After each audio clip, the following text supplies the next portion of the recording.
इकडे रायगडमधील माणगावमध्ये आज शासन आपल्या दारी या कार्यक्रमाचं आयोजन करण्यात आलेलं आहे। या ठिकाणी शिंदे गटाचे आमदार भरत गोगावले यांनी पाहणी केली आहे। तसंच गेल्या 4 दिवसांपासून तयारी सुरू असल्याची माहिती सुद्धा मिळते।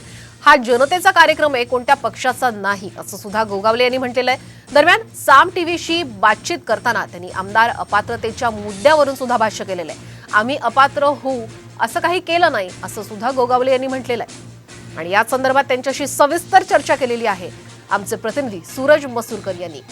आज माणगावात शासन आपल्या दारी हा कार्यक्रम आहे। आपल्यासोबत बोलण्यासाठी भरत गोगावले आहेत। सर, काय सांगाल, आज शासन आपल्या दारी कार्यक्रम आहे माणगावात, काय पहिली प्रतिक्रिया? काय नाही, आपण पाहताय आता शासन आपल्या दारी हा कार्यक्रम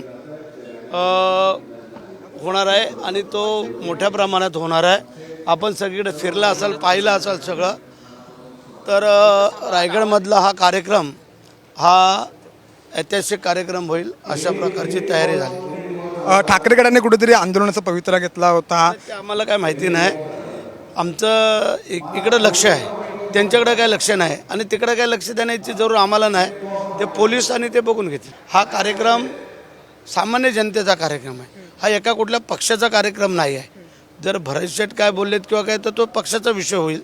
ज्यावेळेला भरत शेठचा कुठं कार्यक्रम होईल त्यावेळेची बाब वेगळी आहे, परंतु ही बाब आहे ही सर्वसामान्य आणि सर्व पक्षीय लोकांचं आम्ही निमंत्रित केलेलं आहे। असं नाही काय विशिष्ट लोकांनाच बोलवलेलं आहे। प्रत्येकाला वाटतं ना ते, आणि अपात्रसारखं आम्ही काही केलेलंच नाही ना।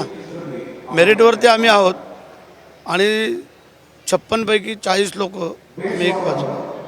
खूप खूप धन्यवाद साम टीव्हीशी बातचीत केल्याबद्दल। कॅमेरामॅन नितीन करासह मी सूरज मसूरकर, साम टीव्ही, माणगाव।